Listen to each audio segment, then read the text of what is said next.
Hello and welcome back to my YouTube channel. This is Monday and we are here for True Crime and Makeup Monday.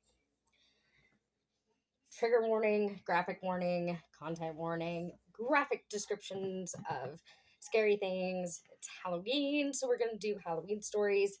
So things will get a little spooky. And we're going to start this month off with the story of Ed and Lorraine Warren. Ed Warren, Minnie, and Lorraine Rita Warren were American paranormal investigators and authors associated with prominent cases of alleged hauntings. Edward was a self-taught and self-professed demonologist, author, and lecturer. Lorraine professed to be clairvoyant and a light trance medium who worked closely with her husband. In 1952, the Warrens founded the New England Society for Psychic Research, the oldest ghost hunting group in New England. They authored many books about the paranormal and about their private investigations into various reports of paranormal activity.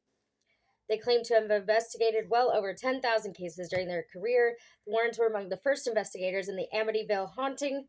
According to the Warrens, the official website of the NESPR, Viva Glam magazine, and several other sources, the NESPR uses a variety of individuals, including medical doctors, researchers, police officers, nurses, college students, and members of the clergy in its investigations.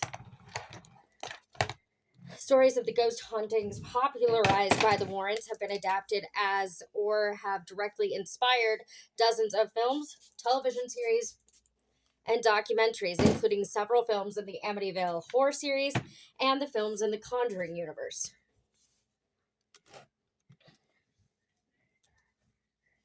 Skeptics Perry D. Angelis and Stephen Novella investigated the Warrens' evidence and described it as Blarney.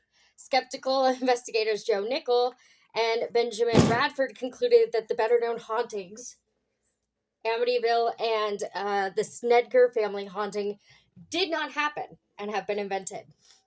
According to the Warrens, in the year 1968, two roommates claimed their Raggedy Ann doll was possessed by the spirit of a young girl named Annabelle Higgins. The Warrens took the doll, telling the roommates it was being manipulated by an inhuman presence, and put it on display at the family's occult museum. The legend of the doll inspired several films in the Conjuring universe as a motif in many others, such as Annabelle. In 1971, the Warrens claimed that the Harrisville, Rhode Island home of the Perron family was haunted by a witch who had lived there in the early 19th century. According to the Warrens, Bathsheba Sherman cursed the land so that whoever lived there somehow died a terrible death. The story is the subject of the 2013 film The Conjuring. Lorraine Warren was a consultant to the production and appeared in a cameo role in the film. A reporter for USA Today covered the film's supposed factual grounding.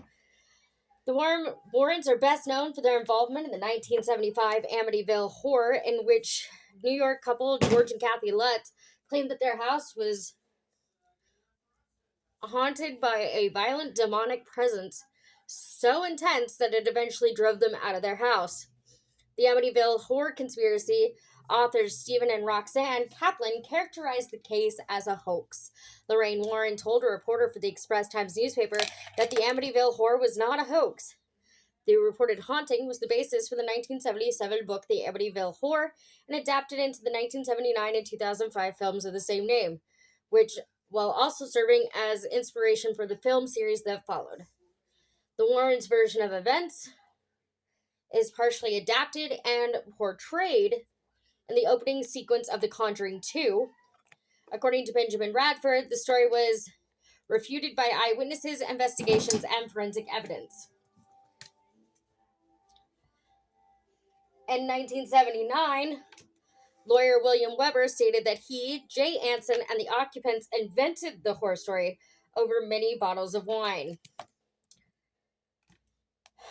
In 1977, the Warrens investigated claims that a family in the North London suburb of Enfield was haunted by poltergeist activity.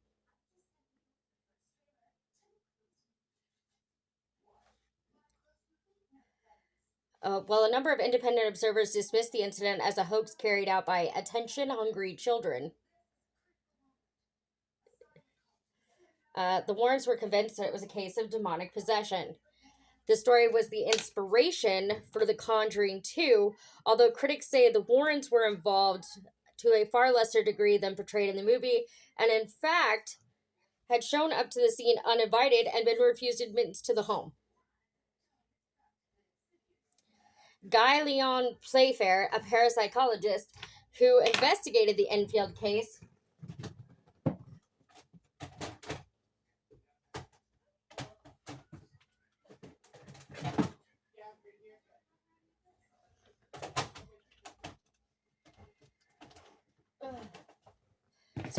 who investigated the Enfield case alongside Maurice Grosse,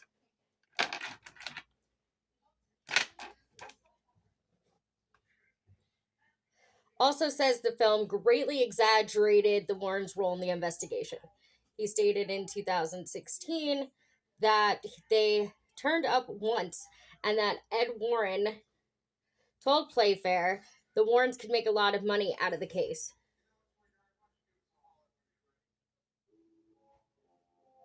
I mean, he's probably not wrong, though. He corroborated the claim that the Warrens were not invited to the Enfield house and that nobody in the family had ever heard of him until he showed up, meaning Ed Warren.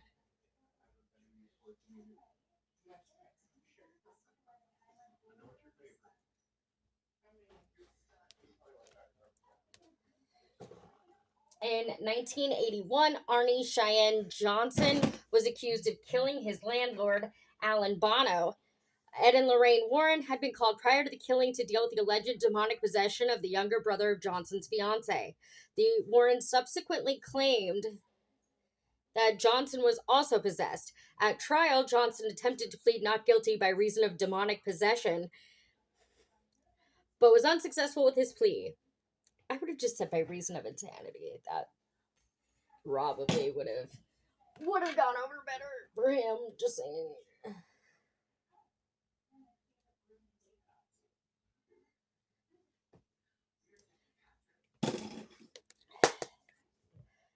This story serves as the inspiration for The Conjuring, The Devil Made Me Do It. The case was described in the 1983 book, The Devil in Connecticut by Gerald Brittle. Didn't do that right. It is what it is. In 1986, Ed and Lorraine Warren arrived and proclaimed the Snedker House, a formal funeral home, to be infested with demons. I really feel like if you were going to find demons anywhere, it would be at a funeral home. Yep. The case was featured in the 1993 book In a Dark Place, The Story of a True Haunting, a TV film that later became part of the Discovery Channel series A Haunting. Was produced in 2002. The Haunting in Connecticut, a film based on the Warrens' version of events and directed by Peter Cornwell, was released in 2009. Horror author Ray Garton, who wrote an account of the alleged haunting of the Snedker family in Southington, Connecticut, later called into question the veracity of the accounts contained in his book, saying the family involved, which was going through some serious problems like alcoholism and drug addiction, could not keep their story straight.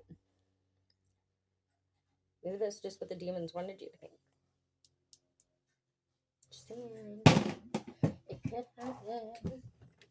Or no, not up, because I feel like I'm not getting enough light to my face. And I became very frustrated. It's hard writing a nonfiction book when all the people involved are telling you different stories. To paranormal investigator Benjamin Radford, Garton said of Lorraine, if she told me the sun would come up tomorrow morning, I'd get a second opinion. Pennsylvania residents Jack and Janet Smurl reported their home was disturbed by numerous supernatural phenomena, including sounds, smells, and apparitions. The Warrens became involved and claimed the Smurl family home was occupied by 4 spirits and also a demon that allegedly sexually assaulted Jack and Janet. The Smurls' version, I keep wanting to say Smurfs and I know that's what it is. The Smurls' version of their story was adapted was the subject of a 1986 paperback titled The Haunted and television film of the same name, directed by Robert Mandel. Ed Warren's book Graveyard, True Hauntings from an Old England Cemetery, features a white lady ghost which haunts Union Cemetery. He claimed to have captured her essence on film. I mean, I don't know. I think it could happen. I believe in ghosts. I don't know about everybody else, but I believe in ghosts.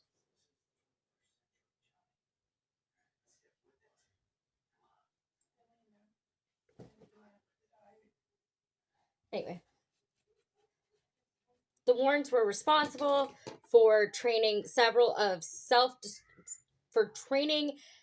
self-described demonologists, including Dave Considine and their nephew John Zaffis. Ed and Lorraine Warren were members of the Roman Catholic Church. They married in 1945, and on January 11th, 1946, Lorraine gave birth to their daughter named Judy Warren. The Warrens believe that demonic forces are likely to possess those who lack faith. Ed died on August 23rd, 2006, and Lorraine died on April 18th, 2019. They were both buried at Stepney Cemetery in Monroe, Connecticut. According to a 1997 interview with the Connecticut Post, Steve Novella and Perry DeAngelis investigated the Warrens for the New England Skeptical Society, NES. They found the couple to be pleasant people, but their claims of demons and ghosts to be at best as tellers of meaningless ghost stories and at worst dangerous frauds. They took the $13 tour and looked at all the evidence the Warrens had for spirits and ghosts. They watched the videos and looked at the best evidence the Warrens had. Their conclusion was it's all blarney. They found common errors with flash photography and nothing evil in the artifacts the Warrens had collected.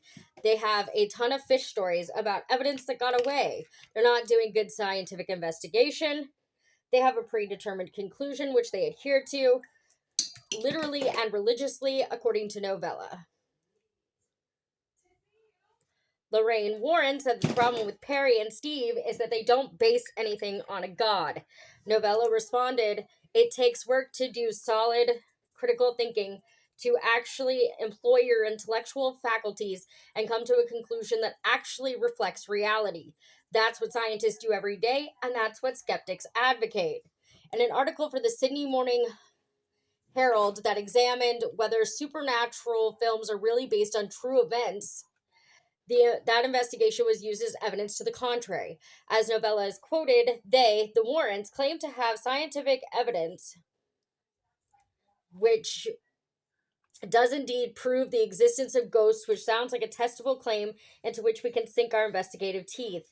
What we found was a very nice couple, some genuinely sincere people, but absolutely no compelling evidence. While it was made clear that neither DeAngelis nor Novella thought the Warrens would intentionally cause harm to anyone, they did caution that claims like the Warrens served to reinforce delusions and confuse the public about legitimate scientific methodology. In addition to the investigations, Lorraine ran the Warrens Occult Museum, which is now closed, in the back of her house in Monroe, Connecticut, with the help of her son-in-law, Tony Spira. The museum displayed many claimed haunted objects and artifacts from around the world.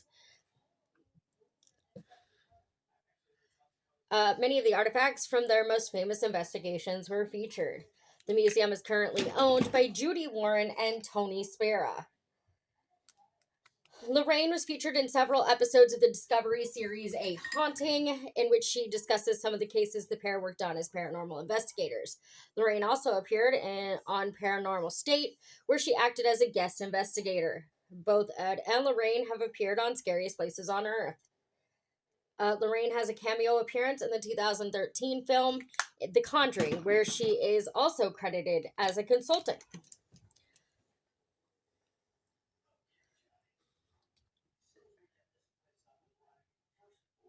Sorry, give me just a second, because eyeliner's rough anyway. Now I don't want to stab myself in the eye.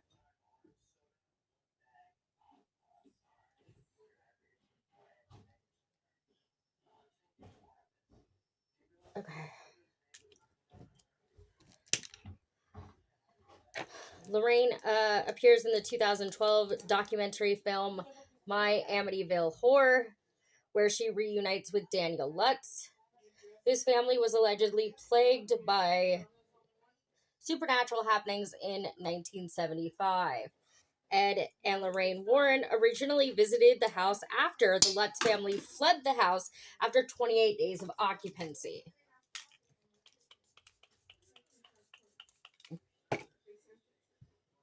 Over the years, several films and series have been released that are based in part or in full on the paranormal investigations or events that the Warrens are said to have witnessed and described. Films that are partly based on their story are the films from the Amityville Horror series, including the Amityville Horror 1979 and the Amityville Horror 2005.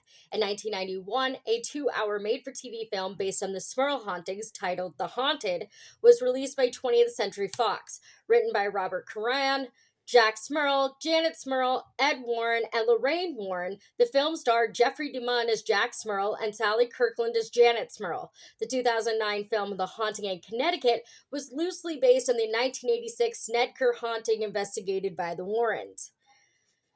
We're going to get into some of the others in just a little bit. Okay, so now we're going to talk about like some of the artifacts that was mentioned because I think it's interesting. Annabelle is an allegedly haunted Raggedy Ann doll housed in the now closed occult museum of the paranormal investigators Ed and Lorraine Warren. Annabelle was moved there after supposed hauntings in 1970. A character based on the doll is one of the antagonists that appear in The Conjuring. According to the Warrens, a student nurse was given the doll in 1971. They said that the doll behaved strangely and that a psychic medium told the student that the doll was inhabited by the spirit of a deceased girl named Annabelle. The student and her roommate tried to accept and nurture the spirit-possessed doll, but the doll reportedly exhibited malicious and frightening behavior. It was at this point that the Warrens say they were first contacted, moving the doll to their museum after pronouncing it demonically possessed. The doll remained in a glass box at the Warrens Occult Museum in Monroe, Connecticut until the museum's closing. Texas State University Assistant Professor of Religious Studies Joseph Laycock says most skeptics have dismissed the Warrens Museum as full of off-the-shelf Halloween junk, dolls and toys, books you could buy at any bookstore. Laycock calls the Annabelle legend an interesting case study of the relationship between pop culture and paranormal folklore and speculates that the demonic doll trope popularized by films such as Child's Play, Dolly Dearest, and The Conjuring likely emerged from early legends surrounding Robert the Doll, as well as from a Twilight Zone episode. Hold on.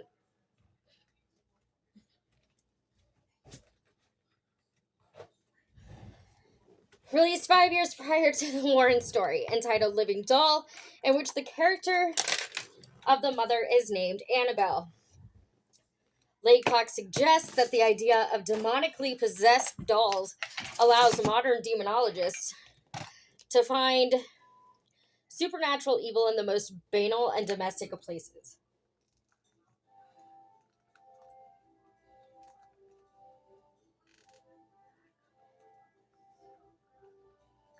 Oh, this could be bad. Okay.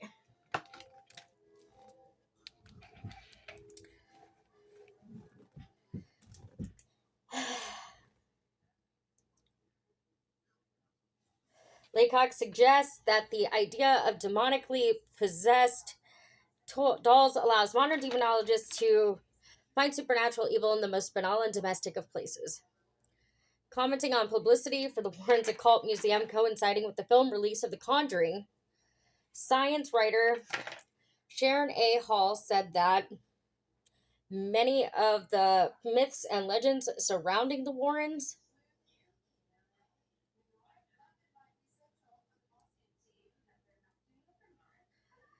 have seemingly been of their own doing, and that many people have difficulties separating the Warrens from their Hollywood portrayal. Hill criticized sensational press coverage of the Warrens Occult Museum.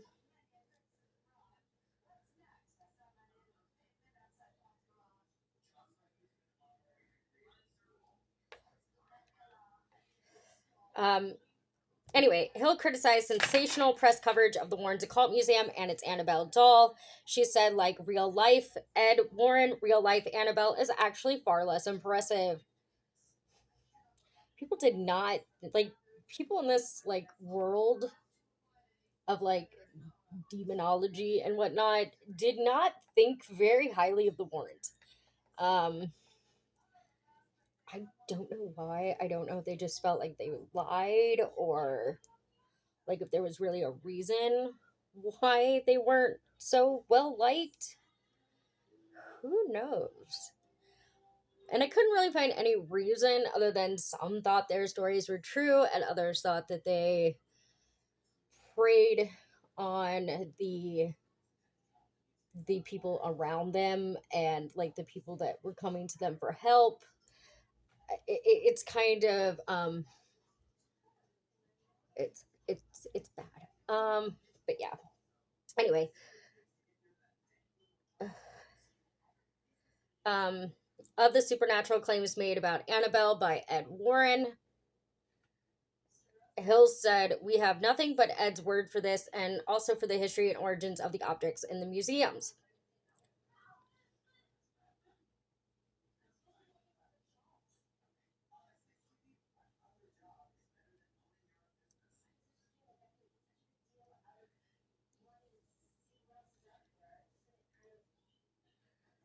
Sorry. The doll was also described in Gerald Brittle's 1980 bibliography of the Warrens, The Demonologist. The Warren story of the doll served as inspiration for the Annabelle doll.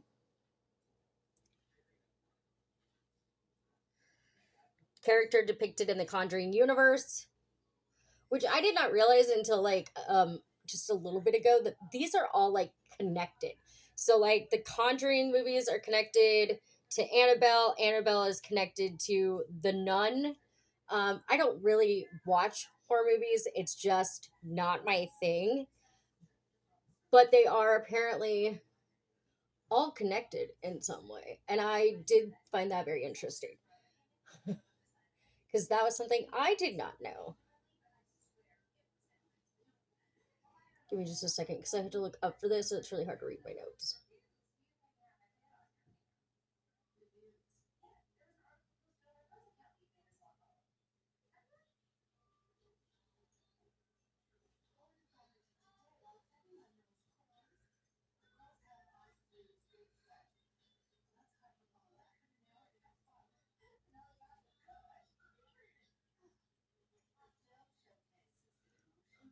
I'm panicking because I don't think I have enough paint to cover this whole area.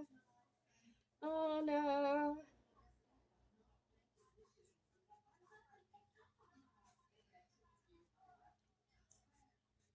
Oh, this is bad.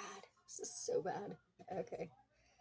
Let's see. I'm just gonna have to find something to fill it in.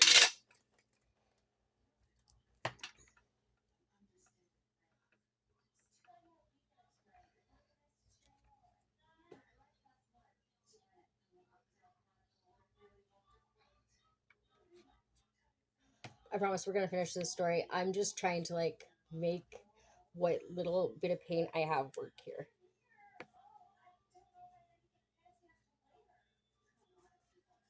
Oh my god, this is gonna look so bad. If you've stuck with me this long, you're amazing. Because this did not go the way I planned. So give me a second. I'm going to finish this real quick. Back to your regularly scheduled programming. The Warren story of the doll served as inspiration for the Annabelle doll, character depicted in the Conjuring universe, a film series that includes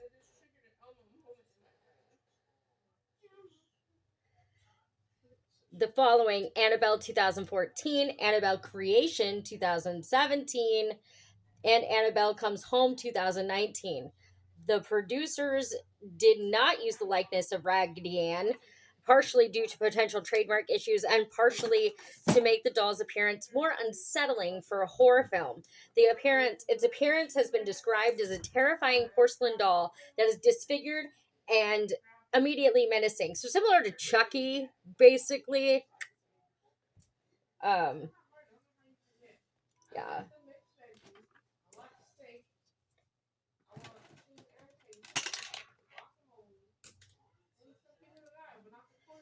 The character makes its first appearance in James Wan's The Conjuring, and additionally makes brief appearances in his sequel, The Conjuring 2, which I mean makes sense.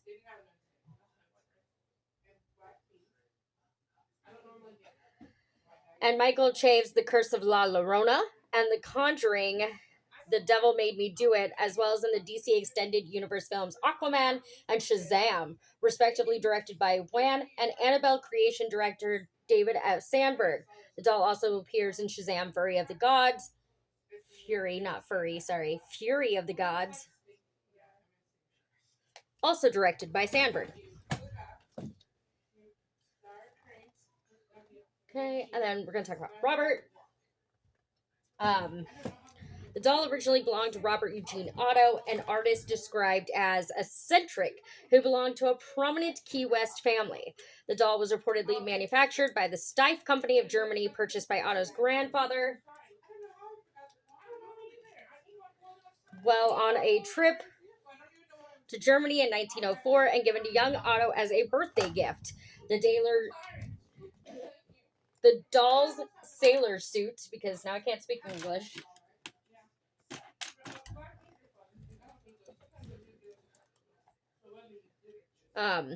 was likely an outfit that Otto wore as a child. The doll remained stored in the Otto family home.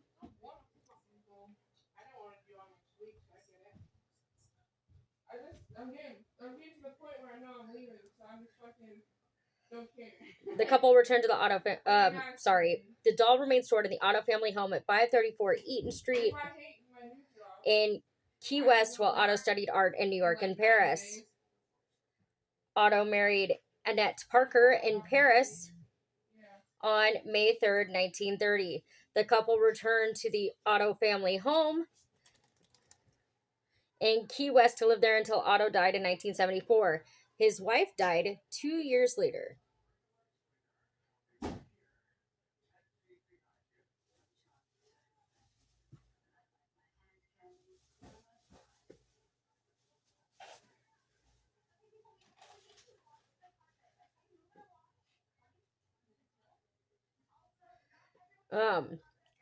After their deaths, the Eaton Street home containing the doll was sold to Myrtle Reuter, who owned it for 20 years until the property was sold to the current owners, who operated as a guest house.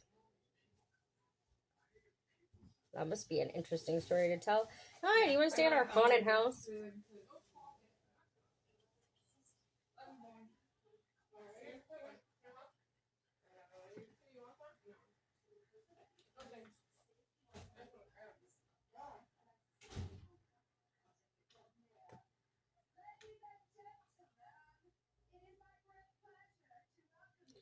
Face paint is very hard to do and talk at the same time. Sorry. Anyway, okay. In 1994, the doll was donated to the East Martello Museum in Key West, Florida, where it became a popular tourist attraction. It is annually rotated to the Old Post Office and Custom House in October.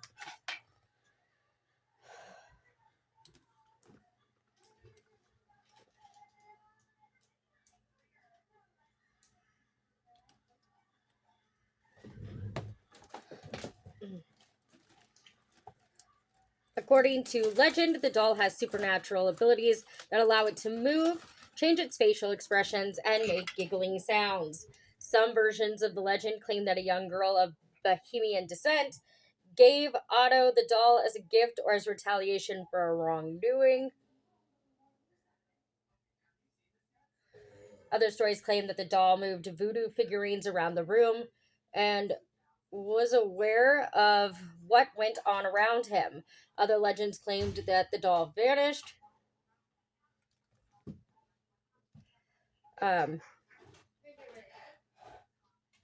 after Otto's house changed ownership a number of times after his death, or that young Otto triggered the doll's supernatural powers by blaming his childhood mishaps on the doll.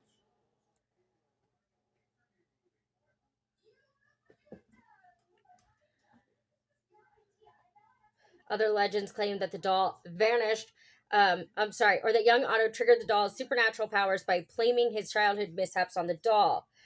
According to local folklore, the doll has caused car accidents, broken bones, job loss, divorce, and a cornucopia of other misfortunes.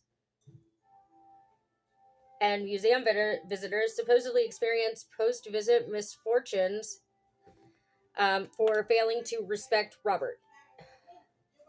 The doll was exhibited at TAPSCon, a convention hosted by the Atlantic Paranormal Society, held in Clearwater, Florida in May 2008, making the first time that it had left Key West, Florida in its then 104 years of existence.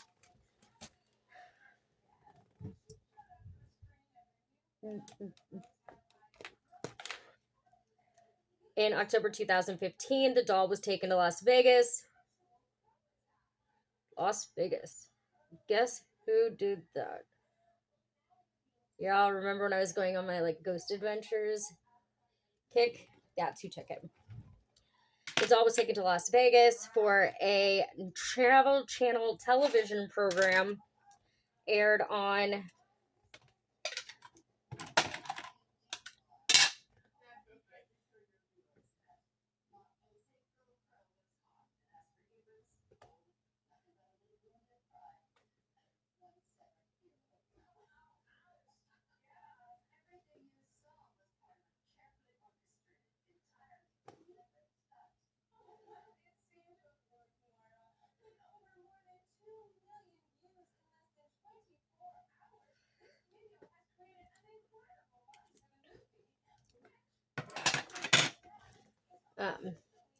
in October 2015, the doll was taken to Las Vegas for a Travel Channel television program and Zach Bagans' Haunted Museum. The episode originally aired on April 2nd, 2016 as the first episode of Deadly Possessions and re-aired on August 12th, 2017 as the first episode of the series Ghost Adventures Artifacts. A horror film franchise loosely based on the legend began with the film Robert, released in 2015. To date, 4 sequels have followed: The Curse of Robert the Doll in 2016, The Toymaker in 2017, The Revenge of Robert the Doll in 2018, and Robert Reborn in 2019. The doll and a replica sold at the gift shop at the Martella Museum appeared in the second season of Ozzy and Jack's World Detour. The doll was featured in an episode of the podcast and TV series Lore. Basically, this doll is a big deal, and there's just been a lot of rumor. I had read somewhere, and I don't have anything that backs this up, that Chucky was based on the Robert doll. I could see it. But from the story of Chucky is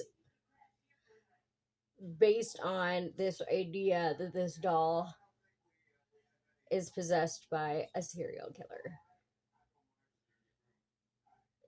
Yeah. And so is Tiffany. So this to me does not sound like the story of the original Robert doll. Just saying, it does not sound the same to me.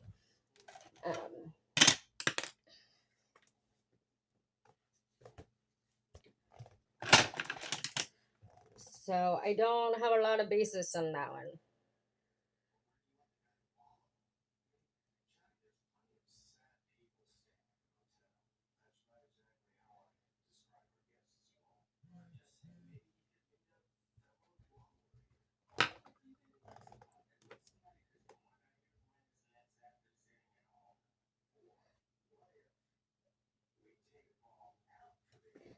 Okay.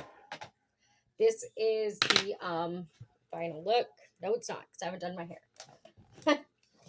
But anyway, as I was saying, it does seem that a lot of demonologists and the paranormal researchers and paranormal investigators do not seem to hold a lot of stock in Ed and Lorraine Warren. And I don't want that to like influence anybody here. They might have been really good at their craft and just made money off of it, and people were saying that they were making money off of it, so it wasn't real. So some people can make money off their true calling. Do I believe in psychics? To an extent. I feel like people can feel things that maybe other people can't, but I don't I don't fully believe in, oh, I can see the future in that kind of psychic. I do believe that there are mediums and that there are people who can communicate with the dead, and that they should be definitely taken seriously. But I also feel like some people use that as like a way to be like cruel, if that makes sense.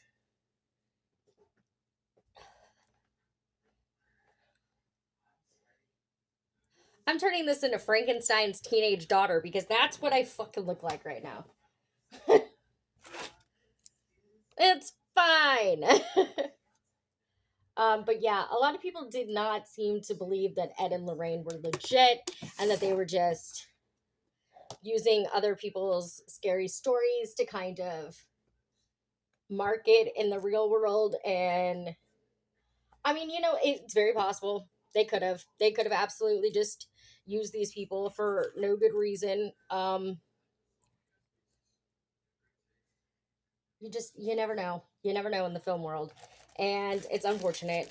But I really feel like, from what I've read about them, like that they were trying to genuinely help people that felt that they were being haunted, and that can be a super scary experience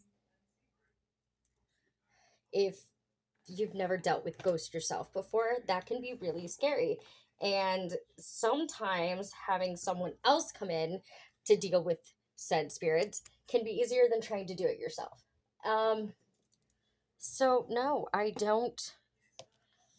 I'm not going to influence your decision one way or another about them because it's not my job.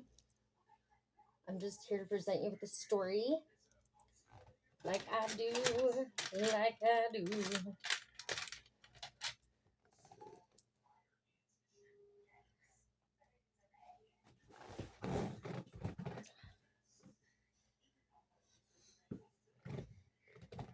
I need that brush back.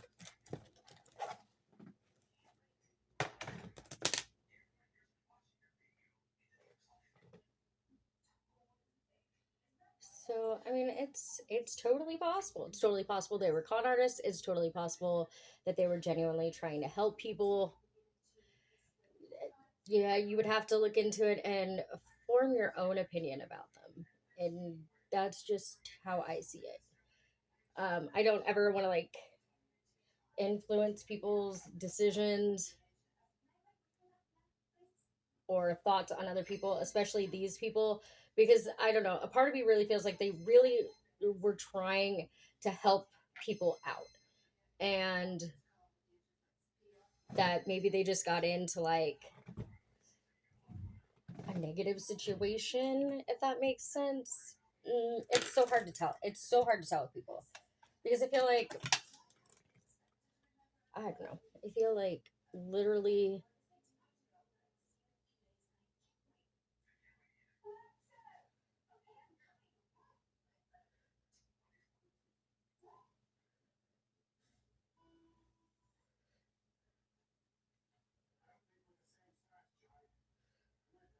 hold on.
So, yeah.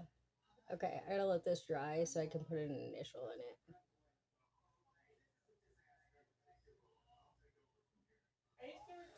Yes.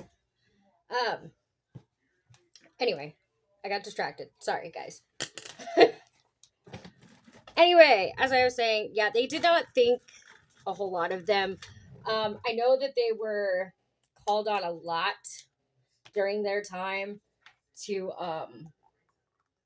investigate things, but I never I never saw anything that said for sure that they were trying to con anyone, you know? So I don't know. I don't know. I just thought this is not turning out the way I wanted it to. And I can't